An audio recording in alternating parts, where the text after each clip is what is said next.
பாய்ஸை compare பண்ணும்போது girls team நிறைய win பண்ணிட்டு வராங்க. எவ்ரி இயர் வின் பண்ணிட்டு தான் இருக்காங்க. அவங்களுக்கே ஒரு ஸ்பான்சர்ஷிப்போ இல்லை ஜாப் ஆப்பர்ச்சுனிட்டிஸோ கிடைக்காதப்ப என்ன ஆகுதுன்னா, ஒரு ஸ்போர்ட்ஸ் பர்சனுக்கும் அதில் இருக்கக்கூடிய லோகோக்கும் சம்மந்தமே இல்லாத கம்பெனிஸ்லாம் அவங்களுடைய ஜெர்சியில் இருக்கும். புரியுதுங்களா? யூஸ் பண்ணவே கூடாது. ஸ்போர்ட்ஸில் இருக்கிறவங்க அந்த விஷயங்களை யூஸ் பண்ணவே கூடாது. ஆனாலுமே அந்த ஜெர்சியில் அந்த லோகோ இருக்கும். அவங்க ஏன் அதை பண்ணுறாங்க அப்படின்னா, மென்ஸ் கிரிக்கெட்டில் கிடைக்கிற ஸ்பான்சர்ஷிப் உமன் டீமுக்கு கிடைக்காது. உமன் டீமுக்கு கிடைக்கிற அந்த ஸ்பான்சர்ஷிப் கூட டென்னிஸ் பால் கிரிக்கெட்டுக்கு கிடைக்காது. இந்த மாதிரி இதுலேயே வித்தியாசங்கள் இருக்குது. இதுலேயே எவ்வளோ பாகுபாடுகள் இருக்குது. என்ன விஷயம்னா, இது லைவ் இல்லை ஒன்று, நிறைய ஆடியன்ஸ் இல்லை ரெண்டு, இந்த மாதிரிலாம் இருக்கிறதுனால இவங்களுக்கு கொடுத்து என்ன பிரயோஜனன்ற மாதிரி ஒரு கான்செப்ட்.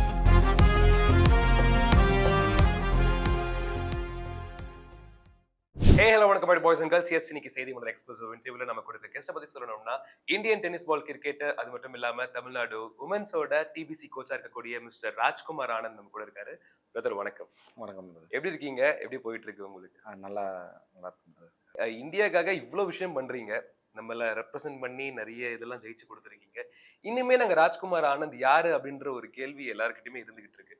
உங்களுக்கும் அதை விட ஏக்கம் அதிகமா இருந்துகிட்டு இருக்கும்ல? ஆமாம் பிரதர். எப்படி பாக்குறீங்க இதை?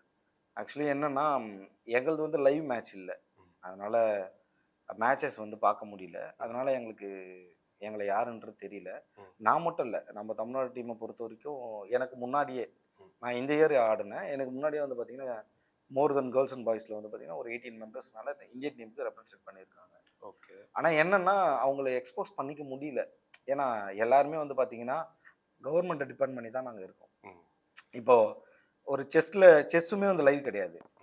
ஆனால் அவங்களை எப்படி தெரியுது எப்படின்னு பார்த்தீங்கன்னா, உடனே சிஎம் கூப்பிட்டு பார்க்கறதா இருக்கட்டும், உடனே விளையாட்டுத்துறை அமைச்சர் கூப்பிட்டு பார்க்கறதா இருக்கட்டும், ஆட்டோமேட்டிக்காக மீடியாவுடைய ஃபோக்கஸ் அவங்க மேலே வந்துடுது. அதனால் அவங்க ஆட்டோமேட்டிக்காக எல்லாருக்குமே தெரிய ஆரம்பிச்சிடுறாங்க. எங்களுக்கு என்ன பிரச்சனைனா, நான் அங்கே போயிட்டு அவங்களுக்கு ரீச் ஆகிறதுக்குள்ளேயே அந்த ஃப்ளோ வந்து, இப்போ நான் ஏஷியன் கேம்ஸ் விளையாட்டு வந்து 2 or 3 months ஆகிடுச்சு. 3 months ஆயிடுச்சு. ஆல்மோஸ்ட் 3 months கிட்டத்தட்ட ஆக போகுது. நான் இன்னுமே வந்து விளையாட்டுத்துறை அமைச்சரையும் பார்க்கல, சிஎம் சார். அது எதனால சந்திக்க வாய்ப்பு கிடைக்கலையா, இல்லை மேபி என்ன ரீசன்? அது என்ன, எனக்கு என்ன ரீசன் சொன்னாங்கன்னா, பர்சனலாக வந்து எங்களை எஸ்டிஐடியில் இல்லை உங்கள் கேமு அப்படின்னு பார்த்தா பாதி ஸ்போர்ட்ஸ் வந்துட்டு எஸ்டிஐடி இல்லாத ஸ்போர்ட்ஸ் நிறைய இருக்கு. அதுதான் ரெகக்னிஷன் கிடைச்சிட்டு இருக்கு. அதுதான் பிரதர். அது நாங்கள் யாரை இப்போ அப்ரோச் பண்ணோன்றதே எங்களுக்கு தெரியல. ஒரே ரீசன் சொல்லி முடிச்சிட்டாங்க. எங்கள் டிஸ்ட்ரிக்ட் கலெக்டரை வந்து நான் அப்ரோச் பண்ணேன் ஃபர்ஸ்ட் ஆஃப் ஆல் வந்து. அதுக்கப்புறம் டிஎஸ் அவங்கள போய் பார்க்கறதுக்காக ட்ரை பண்ணேன். அவங்க எல்லாருமே ஒரே ஒரு பாயிண்ட் ஆஃப் வியூவில் வச்சு எங்களை நிறைய ஹர்ட் ஆகிட்டாங்க. ஆக்சுவலி ரொம்ப ஹர்ட் ஆகி ரொம்ப பேக்கில் போயிட்டேன் நான்.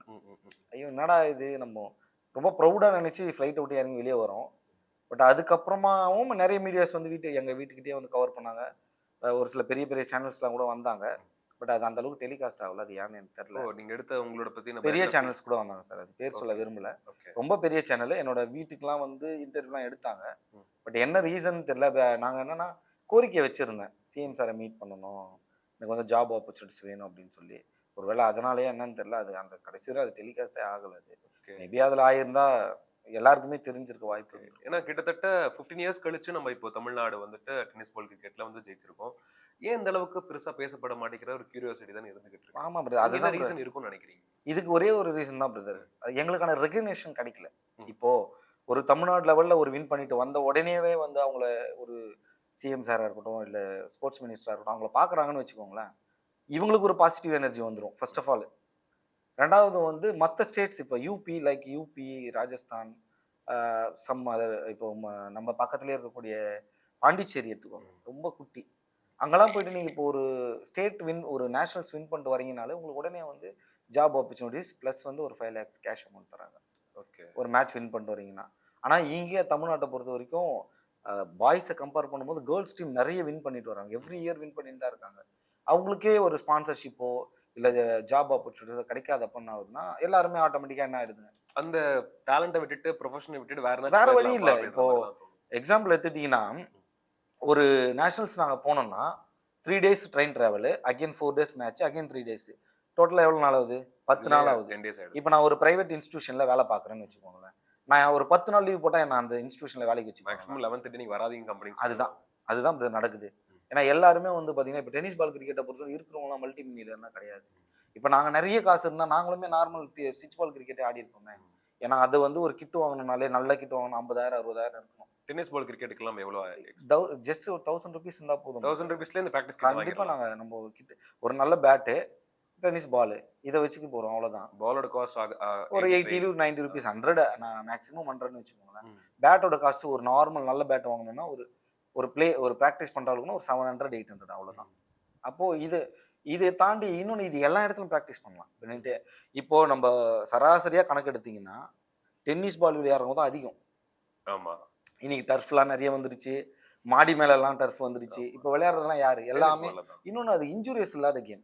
இப்போ ஆமா. நீங்க ஸ்டிச் பால் விளையாடணும்னா ஒரு கேர்ள்ஸ் விளையாட முடியாது. இப்போ நார்மலா ஒரு நான் ப்ரொஃபஷன்ஸ் வந்து நீங்க ஸ்டிச் பால விளையாட முடியாது. ஏன்னா அது நிறைய இப்போ அந்த மேட்ல குத்திச்சுன்னா வந்து மேல படும். அது வந்து இன்ஜுரி ஆகும். ஃபிராக்சர் வரைக்குமே போகும். ஃப்ராக்சர் வரையும் போகும். டெத் வரையும்லாம் போயிருக்கு. நம்ம ப்ரொஃபஷனல் பிளேயர்ஸே இறந்துருக்காங்க. பட் இது அப்படி இல்லல்ல. நீங்க ஈஸியா வந்து நீங்க விளையாடலாம். ஈஸியா கத்துக்கலாம். எல்லாரோடையும் அப்ரோச்சபிள் கேம். ஆனா என்ன விஷயம்னா எங்களுக்கான ரெகக்னிஷன் இல்லாததுனால நாங்க ரீச் ஆகல. ஓகே. இது ஒரு பெரிய ஃபண்ட் ரைசிங் அப்படின்னு சொல்லும்போது எந்த ஒரு ஸ்பான்சர்ஸுமே எங்களை நோக்கி வர மாட்டேங்கிறாங்க. நாங்க எவ்வளவு விஷயம் பண்றோம். இருந்தாலுமே எங்களை யாருமே மதிக்க மாட்டேங்கிறாங்க. எங்களை பார்க்க மாட்டேங்கிறாங்க. அவங்களோட பார்வையை நான் எப்படி எடுக்கிறது அப்படின்ற மாதிரி ஒரு கேள்வி உங்களுக்கு நிறைய ஓடிக்கிட்டு இருக்கோம் பிரதர். அது நீங்க என்ன பண்ணாதான் நீங்க வருவீங்க அப்படின்ற மாதிரி ஒரு கேள்வி. அதுதான் ப்ரோ. நான் அதான் சொல்றேனே.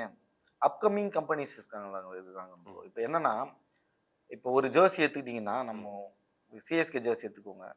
பிடிச்சது பிடிக்காதது கூட இருக்கும் அதுல. நம்ம ரொம்ப எக்ஸ்போசிவா போக வேண்டாம். உள்ளுக்குள்ள போய் பேசுவோம். தேவையில்லாத ஒரு ஸ்போர்ட்ஸ் பர்சனுக்கும் அதுல இருக்கக்கூடிய லோகோக்கும் சம்பந்தமே இல்லாத கம்பெனிஸ்லாம் அவங்களுடைய ஜெர்சில இருக்கும். புரியுதுங்களா? யூஸ் பண்ணவே கூடாது. ஸ்போர்ட்ஸ்ல இருக்கிறவங்க அந்த விஷயங்களை யூஸ் பண்ணவே கூடாது. ஆனாலுமே அந்த ஜெர்சில அந்த லோகோ இருக்கும். அவங்க ஏன் அதை பண்றாங்க அப்படின்னா அந்த மேட்ச் அது அவ்வளோ ஆடியன்ஸு அவ்வளோ பேருக்கு அது தெரியும். இவ்வளோ பிராண்ட் நம்மளுடைய பிராண்டை வந்து எக்ஸ்போஸ் பண்றதுக்காக ஆக்சுவலி அவங்க ஸ்போர்ட்ஸ் மேலே இருக்கக்கூடிய ஆர்வத்தில் யாரும் வரல. அவங்க கம்பெனி அந்த இடத்துல பிராண்ட் பண்ணிக்கலான்றதுக்காக தான் வராங்க. என்னுடைய ஆதங்கமும் என்னோட கஷ்டமும் என்னன்னா ஸ்போர்ட்ஸை வளர்க்கணுன்ற ஒரு எண்ணத்தோட தயவு செய்து வந்தாங்கன்னா இப்போ எங்களை மாதிரி இப்போ ஸ்போர்ட்ஸ்க்குலாம் எனக்கு மட்டும் இல்லை ப்ரோ. நிறைய ஸ்போர்ட்ஸ் கண்ணுக்கு தெரியாத ஸ்போர்ட்ஸ் எத்தனையோ இருக்கு. இப்போ கிரிக்கெட்டுக்கு கிடைக்கிற அந்த அவ்வளோ ஸ்பான்சர்ஷிப் மற்ற கேமுக்கு கிடைக்காது பொதுவாகவே சொல்ல கிடைக்கல. ஆனால் அதுலேயும் சேஞ்சஸ் இருக்கு.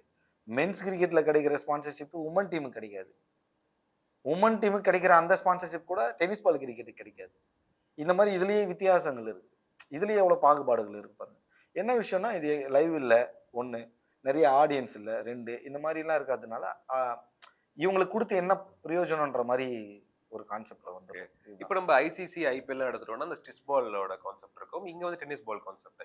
இந்த 2 பால் டிஃபரன்ஸ் தாண்டி என்னென்ன டிஃபரன்ஸ் இருக்கு நார்மல் கிரிக்கெட்டுக்குமே ஒரு டென்னிஸ் பால் கிரிக்கெட்டுக்கு என்ன டிஃபரன்ஸ்? ஆக்சுவலி மெயின்னா வந்து பார்த்தீங்கன்னா கிரவுண்டு. நம்மளுடைய டென்னிஸ் பால் கிரிக்கெட்டை பொறுத்த வரைக்கும் 30 மீட்டர்ஸ் தான். அதாவது லைக் இதில் பவர் பிளே இருக்கு பார்த்தீங்களா, அந்த அளவு தான் ground. At the same time வந்து இதில் 6 கிடையாது. நீங்கள் 6 வச்சா அவுட்டு. அதாவது தூக்கி ஹெவியா வீசினா 6 வச்சா அவுட்டு. ஓகே. அதுதான் சொல்ல நார்மல் ஸ்டிச் பால் கிரிக்கெட்டை விட டென்னிஸ் பால் ஆடுறது ரொம்ப கஷ்டம். நான் வந்து அவங்களுக்கு கம்மி அப்படின்னு சொல்ல வரல. பட் அந்த பிளேயரால இது ஆடுறது ரொம்ப கஷ்டமா? கண்டிப்பா. அதாவது ரொம்ப கஷ்டமா இருக்காது. லைக் எப்படின்னா ஃப்ரீயா ஆட முடியாது. இப்போ நாங்களே இப்போ இன்னொரு டிஃபரன்ஸ் பார்த்தீங்கன்னா அதிகபட்சமே பார்த்தீங்கன்னா 8 ஓவர் அவ்வளோதான் கேமுடைய டீமுடைய இதுவே அவ்வளோதான். 8 ஓவர் வைப்பாங்க ஒரு மேட்ச்சுக்கு. இன்னொன்று 6 அடிக்கக்கூடாது.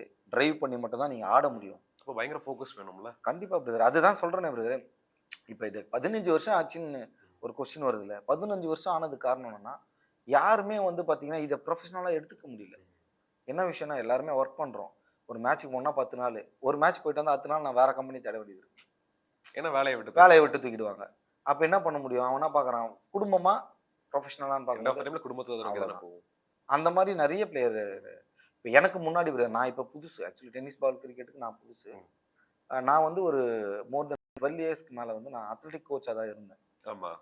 அதில் ஒரு சில சேஞ்சஸ்க்காக நம்மளுடைய ப்ரொஃபஷன் நம்ம வளர்த்துக்கணும் அப்படின்றதுக்காக சேஞ்ச் பண்ணது. உங்களோட ஐடென்டிட்டி நம்மளுடைய ஐடென்டிட்டி வெளியே வரணுன்றதுக்காக தான் அத்லெட்டிக்ல NIS முடிச்சுட்டு நான் கோச்சா இருந்தேன். அது நம்ம அப்போ அத்லெட்டிக்ஸ் பண்ணும்போதே நம்மளுக்கு எல்லாமே ஆட்டோமேட்டிக்கா இருக்கும். கிரிக்கெட்ன்றது நான் எல்லாருமே விளையாடுறது. நான் வந்து நான் தான் பெரிய லெஜண்ட் அப்படிலாம் பேச விரும்பல. கிரிக்கெட் எல்லாருமே ஆடி இருப்போம் லைஃப் டைம்ல. எல்லாருக்குமே ஆடி இருப்போம். எல்லாருக்குள்ளயுமே இருக்கிற ஒரு விஷயம் தான் கிரிக்கெட். அப்படின்னும் போது ஒரு நல்ல ஆப்பர்ச்சுனிட்டிஸ் கிடைச்சிது.